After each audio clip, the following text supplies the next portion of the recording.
শারীরিকভাবে সামর্থ্যবান ব্যক্তি যার ভিক্ষা বা সাহায্য নিয়ে যে চলে, তার সাহায্য বা তাদের সাহায্য বা ভিক্ষা বা সাহায্য না দিলে গুনাহ হবে কিনা।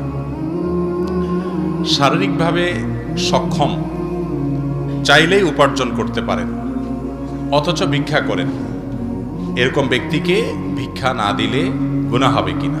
উত্তর হলো, কোনো ব্যক্তি যদি এমন কোনো পরিস্থিতি থাকে যে পরিস্থিতিতে আসলে বেচারা মানুষের কাছে হাত পাতা ছাড়া উপায় নেই, আপনি তাকে সহযোগিতা করার সুযোগ আছে, আর এই সহযোগিতা না করলে সে বিপদের মুখে পড়বে, এছাড়া এই মুহূর্তে তার কোনো উপায় নেই, এরকম কোনো সিচুয়েশন যদি তৈরি হয় তাহলে সেক্ষেত্রে তাকে সাহায্য করা আবশ্যক, না করলে গুনাহ হবে। আর সাধারণ অবস্থায় যারা ভিক্ষাবৃত্তিকে পেশা বানিয়ে নিয়েছে, মানুষের কাছে চেয়ে চিনতেই খায়, ভিক্ষাই করে ঘুরে ঘুরে, অথচ তিনি সুস্থ সবল, এরকম মানুষকে যদি আপনি ভিক্ষা না দেন তাহলে গুনাহ হওয়ার তো প্রশ্নই নেই, বরং কোনো কোনো ক্ষেত্রে না দেওয়াটা উত্তম। বিশেষ করে যদি তাকে না দিয়ে বুঝায়া বলা যায় যে মানুষের কাছে হাত পাতার চাইতে নিজে উপার্জন করে কিছু খাওয়া আর কিছু দান করা উত্তম। নবী করিম সাল্লাল্লাহু আলাইহি ওয়াসাল্লাম বলেছেন, আল ইয়াদুল উলিয়া খায়রুম মিনাল ইয়াদিস সুফলা, নিচের হাতের চাইতে উপরের হাত উত্তম, আল্লাহর কাছে প্রিয়। নিচের হাত হলো যে হাতে চায়, আর উপরের হাত হলো যে হাতে দেয়।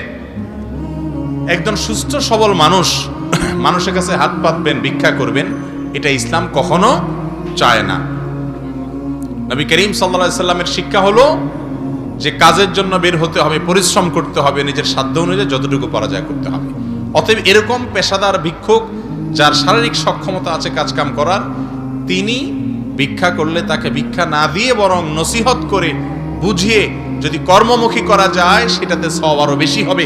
কারণ কোনো কোনো ক্ষেত্রে এই ব্যক্তিকে ভিক্ষা দিলে আরো পঙ্গুত্বের দিকে সে যাবে এবং এটাকে সে পেশা বানিয়ে নেবে। তবে মনে রাখবেন, আল্লাহ রাব্বুল আলামিন বলেছেন, ওয়া আম্মাস সাইলা ফালা তানহার, কেউ তোমার কাছে কিছু চাইলে তুমি তাকে ধমক দিও না, সুন্দর করে বুঝিয়ে বলতে পারলে বলবেন, গায়ে হাত দিয়ে, ভাই কাজ করো, চলো আমি হেল্প করি, তুমি কি কাজ করতে পারো, আল্লাহ তাআলা তোমাকে সুস্থ সবল বানিয়েছেন, কেন মানুষের কাছে হাত পাতবে, নিজেকে অপমান করবে কেন, তাকে বুঝাবেন। ধমক দিতে পারবেন না, এই মিয়া কাজ করে খেতে পারো না, ধান্দাবাজির জায়গা পাও না, এরকম বাজে কথা বলে, কটু কথা বলে, শক্ত কথা বলে আল্লাহ কোরআনে নিষেধ করেছেন। যারা চায়, আপনার কাছে প্রার্থনা করে, জানসা করে, ভিক্ষা করে, তাদেরকে আপনি ধমক দিবেন না, সুন্দর করে বুঝিয়ে বলতে পারলে বলবেন, আর না পারলে আপনার রাস্তায় আপনি যাবেন, কিন্তু ধমক দেওয়া যাবে না। আজকে সম্ভবত ঢাকায়, না জানি গতকালকে আমি আসছিলাম কোন এক জায়গা থেকে, দেখলাম একটা রিকশার পেছনে লেখা, এই রিকশার চালক নামটা কি জানো, শেষে লেখা আছে প্রতিবন্ধী।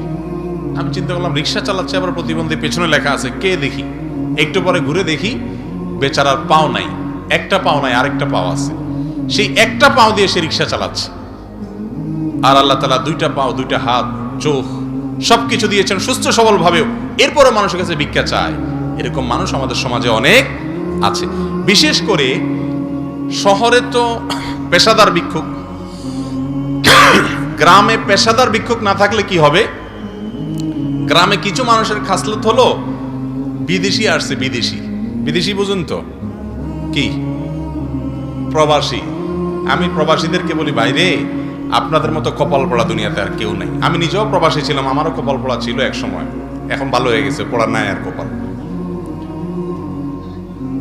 তার মানে কপাল পড়া বলে এই জন্য বললাম যে প্রবাসী বেচারারা, তাদেরকে দেশে আসলে সবাই বেলা এলাকার মানুষ, গ্রামের মানুষ বলে বিদেশি। মানে কি, মানে এটা আমাদের দেশি না, এটা বাইরে থাকে, লুটে পুটে খাও যার জামনে চায়।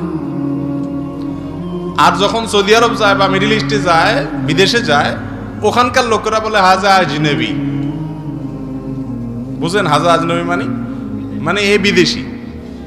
তো আমি বলি, আপনাদের দেশ কোথায়? আপনাদের দেশ হলো আকাশের উপরে, যতক্ষণ বিমানে থাকেন ওইটাই আপনাদের দেশ। সৌদি আরব গেলে সৌদিয়ানরা দেখা বলে হাজা আজনবী, এটা বিদেশি। আবার দেশে আসলে গ্রামের মানুষ বলে বিদেশি। ওখানে কফিলে পারলে লুটপাট করে যারা খারাপ তারা, আর এখানে এলাকাবাসী লুটপাট করে, বেচারাদের দুঃখের কোনো শেষ নাই। তো যেটা বলছিলাম, গ্রামে অনেক আছে, বিদেশি আসুক বা ঢাকা থেকে কেউ আসুক, দরকার নাই তবুও হাত পেতে বসে থাকবে, আছে না নাই? ইমানদার এত সস্তা হবে না। ইমানদারের রুচি থাকবে, রুচি, আত্মসম্মান বোধ থাকবে, ইজ্জত বোধ থাকবে। জীবন চলে যাচ্ছে সেই সময় সে কারোর কাছে বললে বলতে পারে, কিন্তু লোভের পড়ে যে অমুক আসছে যা নিতে পারি লাভ, যা নিতে পারি লাভ, এটা করা উচিত না।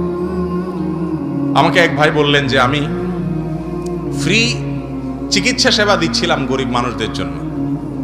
কোন এক এলাকায় ক্যাম্প করছে, মেডিকেল ক্যাম্প। পরে ওই এলাকার কমিশনার সাহেব এসে সবার আগে হাজির, এই সবাই সর, আগে কমিশনার সাহেব দেখাবে। পরে উনি বললো, ভাই এটা তো গরিব মানুষের জন্য। আমি না পাইলে এলাকায় কে পাইবো? আর নেতা মানুষ। সব কমিশনার তো আর এরকম না, একজন এরকম। হুজুরদের মধ্যে যেরকম ভালো মন্দ আছে, সব সার্কেলেই ভালো বা মন্দ মানুষ আছে। তো যেটা বলছিলাম, সুস্থ সবল মানুষের জন্য ভিক্ষা করাটা ইসলামে জায়েজ নাই, নবী করিম সাল্লাল্লাহু আলাইহি সাল্লামের শিক্ষা না। আল্লাহ কোরআনে বলেছেন, ফাইদা কুদিয়াতিস সালাতু ফান্তাশিরু ফিল আরদ, নামাজ শেষ, বের হয়ে পড়ো মসজিদ থেকে, ওয়াবতাগু মিন ফাদলিল্লাহ, আল্লাহর জমিনে রিজিক পড়ে আছে সেগুলো অন্বেষণ করে এনে পরিবারের বড় পোষণ দাও, নিজের বড় পোষণ করো। এই জন্য আমরা পরিশ্রম করবো ইনশাআল্লাহ, ঠিক আছে তো? যারা গ্রামের মানুষ আমরা আছি, প্রবাসী আসুক, বিদেশ থেকে কেউ আসুক, ঢাকা থেকে কেউ আসুক, কোটি টাকা নিয়ে আসুক, যার অভাব আছে সে নেক, আমি হাত পাতবো না। আমি গরিব মানুষ হতে পারি কিন্তু ইজ্জত বিলাবো না, চেষ্টা করবো তো ইনশাআল্লাহ। আল্লাহ তাআলা আমাদের তৌফিক দান করুন।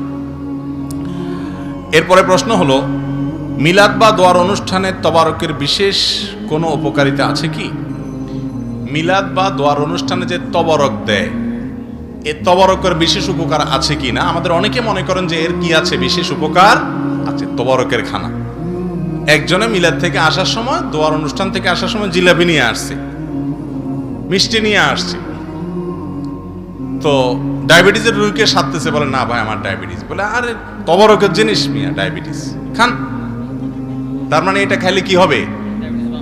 ডায়াবেটিস আর ভালো হয়ে যাবে। ওই বেচারা খায় ডায়াবেটিস তো 12টা বাজে। এবার দোষ হয় কিসের? ইসলামের। মনে করো যে ইসলামের একটা জিনিস খাইলাম, আমার আরো ক্ষতি হয়ে গেল, অথচ এটা ইসলামের না, এটা সম্পূর্ণ ভুয়া, আমাদের বানানো। অন্য 10টা খাবার এবং কোনো দোয়া অনুষ্ঠানের পরে যদি কোনো খাবার দেয়া হয়, এগুলোর ভিতরে কোনো পার্থক্য, কোরআন এবং হাদিসে এরকম কোনো শিক্ষা নাই যে আল্লাহর জন্য দান করলে কোনো খাবারে সেটাতে কোনো ক্ষতি হবে না। এগুলো আমাদের বানানো সুবিধা। নিজের খাইতে মনে চাইছে আপনি খান, মিথ্যা কথা বলে ওই তবারকের বরকতের খানা বানায় কেন খাবেন? তাবারুক শব্দের অর্থ হলো বরকত গ্রহণ করা, বুঝতে পেরেছেন? বরকত থেকে তাবারুক মানে কল্যাণ, মানে এই খানাটাতে বিশেষ কল্যাণ আছে, অন্য খানাতে যা আছে এটাতেও তাও আছে। জিলাপি দোকানদার দোকানে বানাইছে, কিছু ওই দোয়ার প্যাকেটে দিছে, আর কিছু ওখানে বিক্রি করতেছে। ওইটাতে আপনার মাছে যে পরিমাণ বসছে, এটাতেও হয়তো সে পরিমাণ বসছে, তবে একটু আগে প্যাকেট করার কারণে হয়তো কম বসছে, এতটুকু ফজিলত আছে। এছাড়া আর কোনো বিশেষ ফজিলত নাই, এরকম মনে করার কোনো সুযোগ নাই। অন্যান্য ধর্মে দেখা যায় যে প্রতিমার সামনে খাবার রাখলে বা বিশেষ কোনো আপনার ধর্মীয় কাজ করার পর খাবার রাখলে সে খাবারটা তারা বন্টন করে বেড়ায়, মনে করে এর ভিতরে কল্যাণ আছে। ইসলাম এরকম কোনো কথা বলে নাই। বিশেষ করে এই দোয়া বা মিলাদ অনুষ্ঠানের পরে আমরা যে সমস্ত তবারক বলে যেগুলো বিতরণ করি, তবারক বরকত গ্রহণ করে, এখানে বরকত বা কল্যাণ এক্সট্রা আছে, এই কথাটাই কিনা হাদিস দ্বারা প্রমাণিত